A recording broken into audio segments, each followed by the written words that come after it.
सहिता मां पातु विश्वेश्वरी आदमातं गिरिजामती सहचरा प्राणा शरीरं धिया ओवादे विषयोपभोगजना निद्रा समाधिस्थिते संसार भोगाराधनं कृष्णात्वदेय पदपङ्कजपञ्जनन्ते अद्वैपमे विशतमानसरामंस प्राणमदबोधसदे भक्तिं प्रयेष परमां परिभावयामि समाय पाओ करले मुखैमा राखे रखेले परपोरुखैमा लीला विहारे पटपात्र साये समझांचु देवाल मुकुंदलाये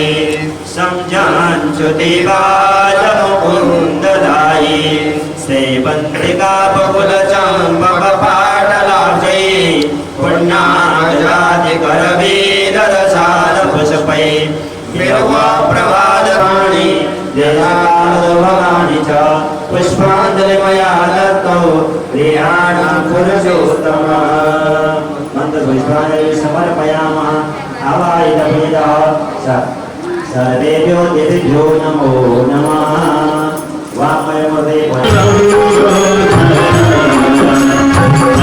नमो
दिव्य भगवानको दिव्य प्रोग्राममा पदार्पण गर्न पाइने यो दिव्य जमी हुन्छ।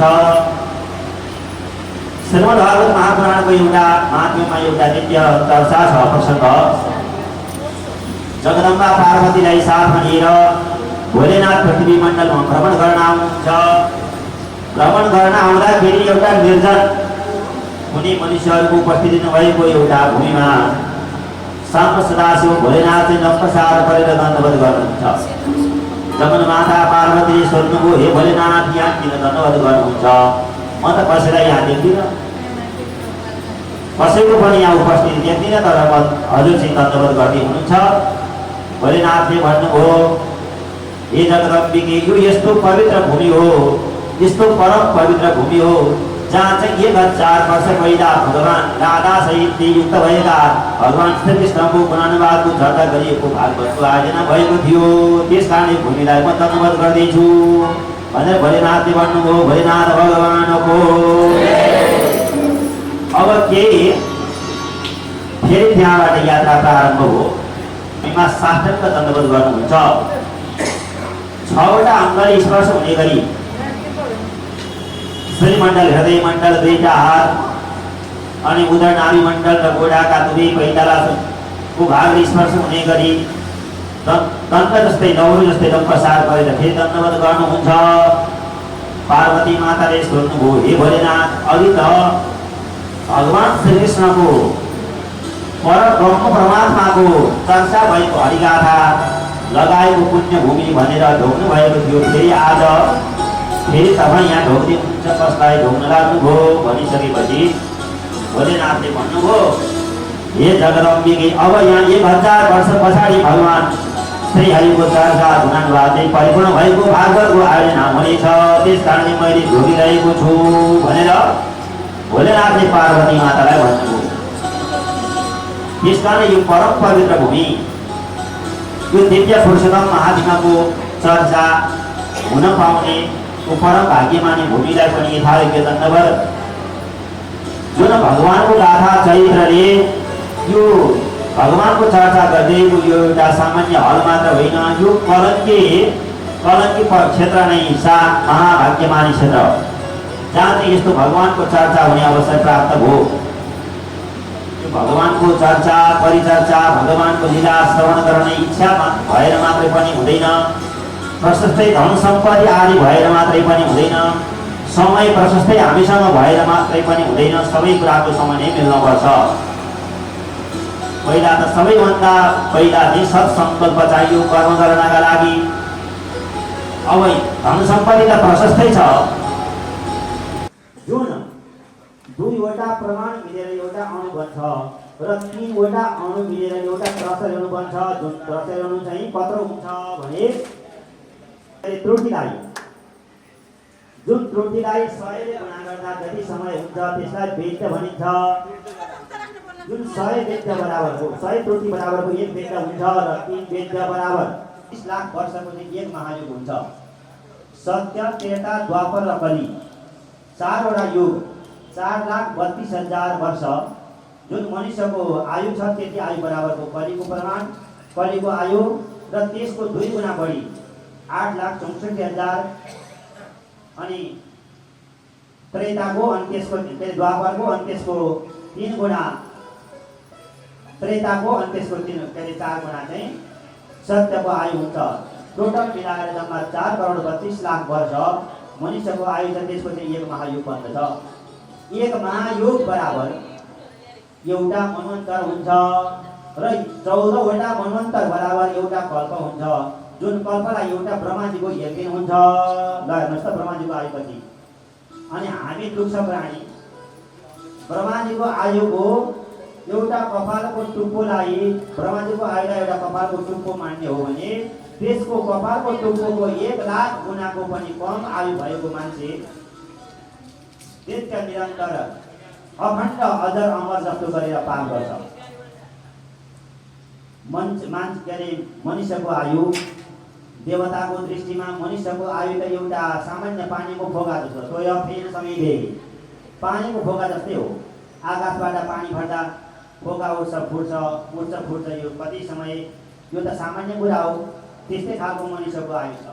अब त्यस्तो आयु चाहिँ ब्रह्माजीको जुन 1 दिन र 1 रात हुन्छ, सामान्य 1 दिनलाई कल्प भनेर भनिन्छ, जहाँ सामान्य प्रलयहरू हुन्छन्। अब अहिले ब्रह्माजीको 1 परार्ध आयु समाप्त भइसकेको छ। 50 वर्षको आयु समाप्त भएर 51 वर्षमा ब्रह्माजी हिँडिरहनु भएको छ। अब त्यस्ता भगवानको दृष्टिमा त हाम्रो आयु केही पनि छैन।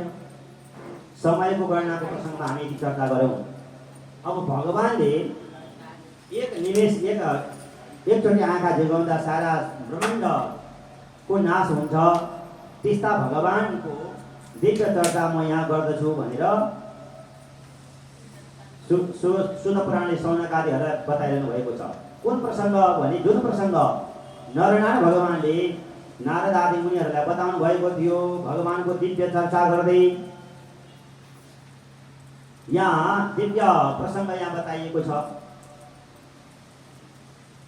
जो अनन्त कोटि ब्रह्माण्डको सृष्टि गर्नेवाला भगवान श्री पुरुषोत्तम भगवानको चर्चा, जसले भगवान श्री पुरुषोत्तमको चर्चा गर्छ, गुणानुवाद गर्छ, जसले भगवानको अर्चना गर्छ, वन्दना गर्छ, तिनी परमात्मा पुरुषोत्तम तत्त्वको जसले उपासना गर्छ।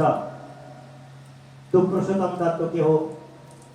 पुरुषोत्तम भनेको छ कृष्णको सेवा गर्ने भनेको छ। अब कृष्णको सेवा गर्ने भनेपछि शिवको मन्दिरमा त पुलुक्कै फर्केर हेर्न नहुने हो कि? अथवा चाहिँ राधाको मन्दिर के अरे देवीकी माता शक्ति भगवती माता बाटैमा पर्छिन् त्यहाँ जाने नहुने हो कि? अब यस्तो चाहिँ भ्रममा हामी पर्न हुँदैन। त्यो पुरुषोत्तम तत्त्व भनेको जे हो शिव तत्त्व त्यही हो। जो शिव तत्त्व जे हो राम तत्त्व त्यही हो। राम तत्त्व जे हो कृष्ण तत्त्व त्यही हो।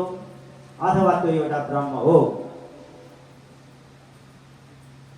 एको हम बहुश्याम, म एउटै हुँ त्यो ब्रह्मले भन्छ।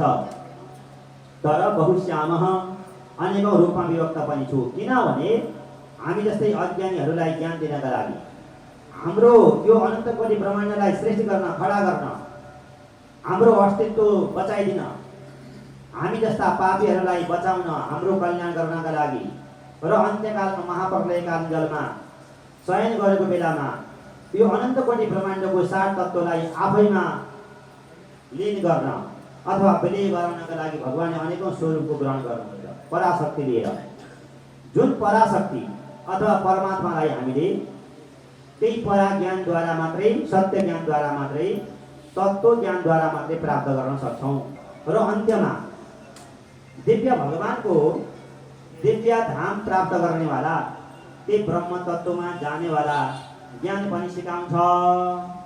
तर अपरा ज्ञान चाहिँ के हो भने हामीले स्कुल विद्यालय क्याम्पसहरूमा गएर सिक्नेवाला शिक्षा, जसले यस लोकमा के सुख पाउने, कसरी धेरै ज्ञानी हुने, कसरी चाहिँ धेरै पैसा कमाउने, कसरी ठुलो जागिर खाने, कसरी चाहिँ मान मर्यादा आदि पाउने भन्ने कुरा मात्रै सिकाउँछ। तर यो लोकलाई छोडेर गइसकेपछि, यो पापमय शरीरलाई त्याग गरेपछि अब कहाँ जाने हो?